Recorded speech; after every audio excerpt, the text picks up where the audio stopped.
Leonardo DiCaprio adjusted his Armani suit as he sat down for yet another interview at the Venice Film Festival. The golden afternoon light streaming through the palazzo windows cast long shadows across the ornate room. He'd done 100 of these press junkets over the years, but something about today felt different. The interviewer was Sophie Hamilton, a rising star in British journalism known for her razor-sharp questions and refusal to accept PR-polished answers. At 28, she had already made a name for herself by challenging the comfortable narratives of Hollywood's elite. "Leo, let's talk about patterns," Sophie began, her green eyes piercing. "You consistently date women under 25. It's become somewhat of an internet phenomenon.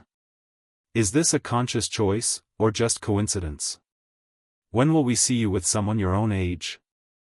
The room fell silent. The camera crew held their breath. Leo's publicist, sitting just off camera, visibly tensed. For a moment, Leonardo smiled, that famous smile that had charmed audiences for 3 decades. Then his expression shifted. He shook his head slowly, stood up, and walked out of frame without uttering a single word. The clip exploded across social media within minutes. #LeoWalksOut trended globally. Twitter erupted with memes, hot takes, and furious debates.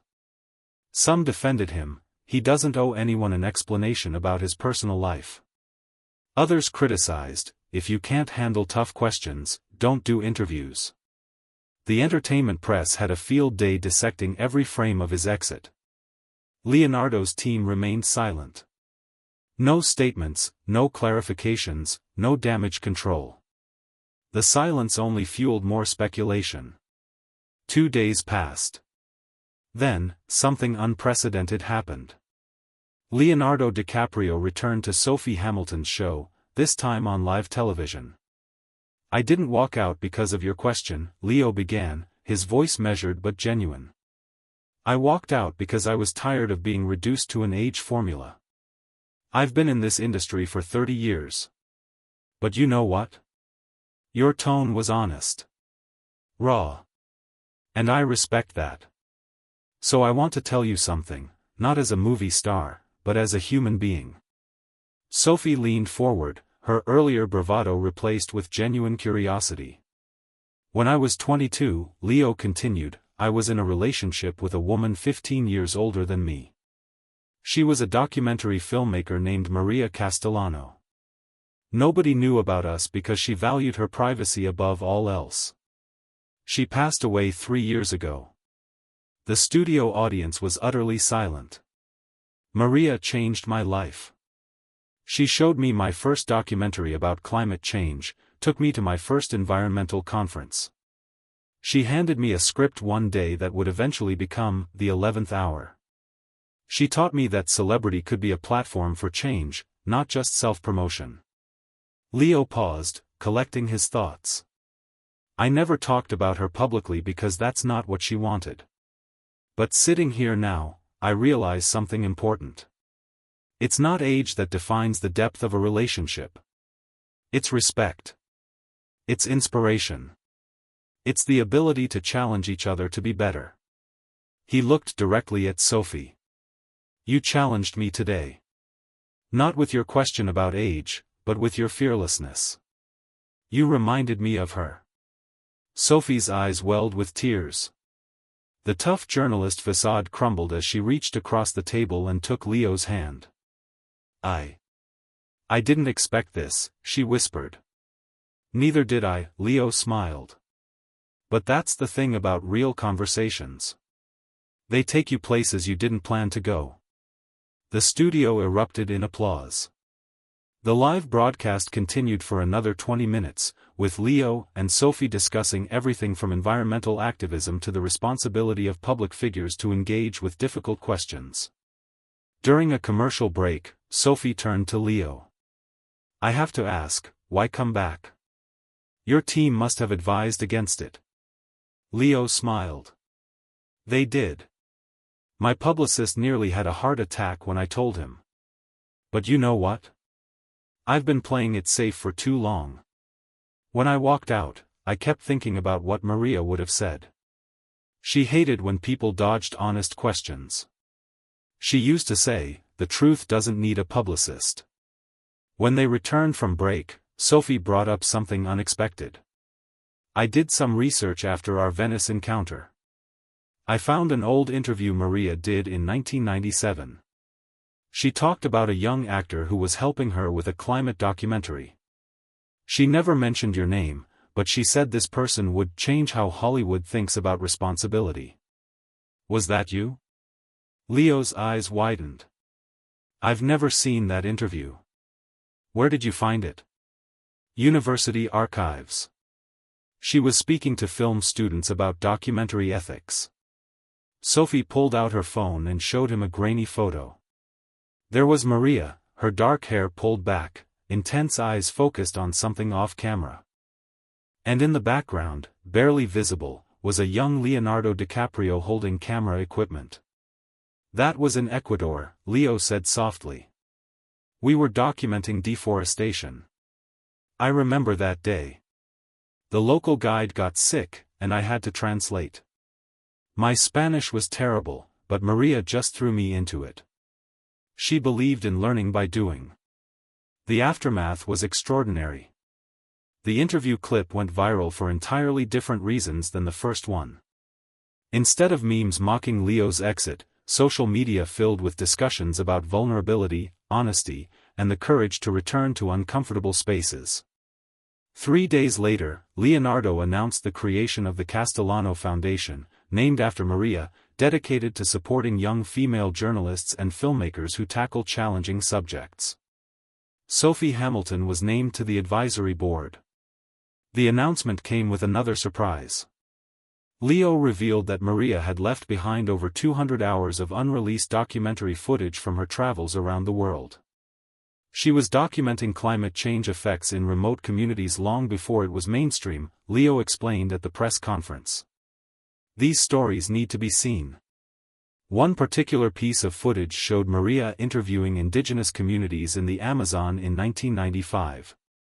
In the background, a young Leo could be seen learning to use a camera for the first time. "That's where I first understood the power of documentary storytelling," he said, his voice catching slightly.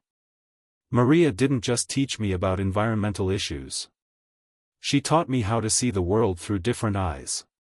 The Foundation's first initiative was a fellowship program for female documentarians under 30. Each fellow would receive funding, mentorship, and access to Maria's archives. The response was overwhelming. Over 5,000 applications arrived in the first week alone. Sophie Hamilton, in her new role on the advisory board, suggested creating a series of masterclasses using Maria's techniques. Her approach was unique, Sophie explained to the Foundation's first cohort. She believed in spending months with communities before ever turning on a camera. She said trust was the foundation of truth. At the Foundation's launch event in Los Angeles, Leo spoke to a room full of aspiring journalists.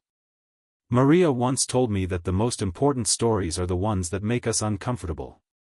They're the questions we don't want to answer, the truths we'd rather avoid. But those are exactly the stories that need to be told."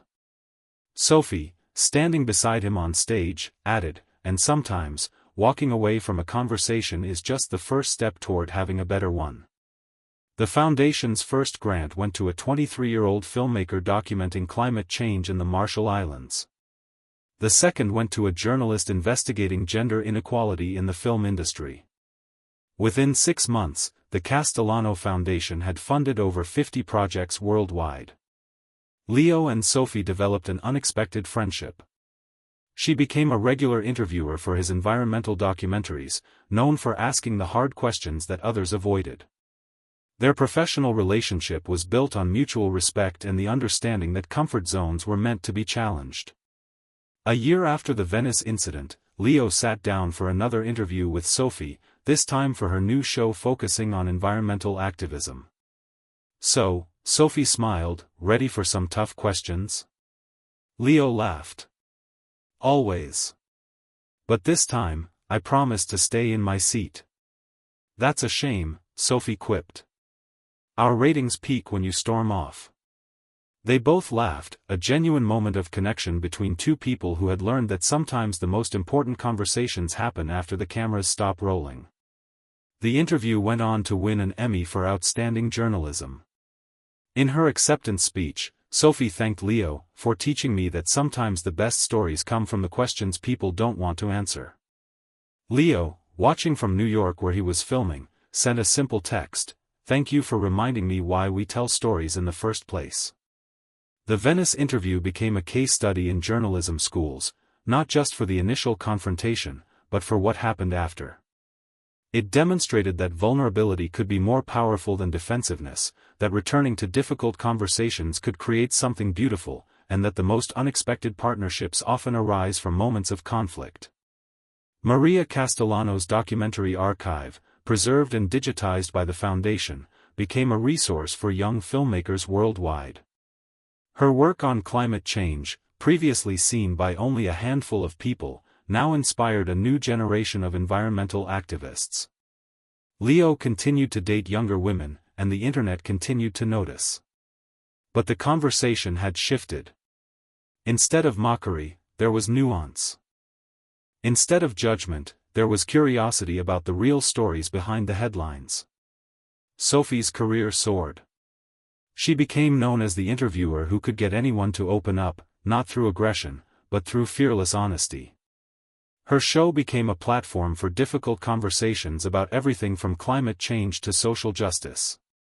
5 years after Venice, Leo and Sophie sat on a panel at the Cannes Film Festival discussing the role of media in environmental activism. That day in Venice, an audience member asked, "Did you plan to come back?" Leo shook his head. "Not at all. I was genuinely upset. But then I realized something. Sophie wasn't trying to tear me down. She was trying to understand. And that's rare in this business." Sophie added, "And I learned that sometimes the most powerful response to a question isn't an answer, it's a story." Leo didn't just answer my question about his dating life. He told me about a woman who changed his life. He turned a tabloid moment into something meaningful. The panel moderator asked, "What would you say to journalists and celebrities who find themselves in similar situations?" "Be human," Leo answered simply. "We spend so much time crafting images, managing narratives. But the most powerful moments come when we drop the facade." Sophie nodded. "And ask the uncomfortable questions. But ask them with genuine curiosity, not just for the headline. You never know what story might emerge." The Venice interview became more than just a viral moment. It became a turning point, for Leo, for Sophie, for the foundation they built together, and for the countless young storytellers they inspired. In the end, the story wasn't about Leo's dating preferences or Sophie's tough questions. It was about two people who chose vulnerability over defensiveness, who turned a moment of conflict into an opportunity for connection, and who proved that the most powerful stories often begin with the questions we're afraid to answer.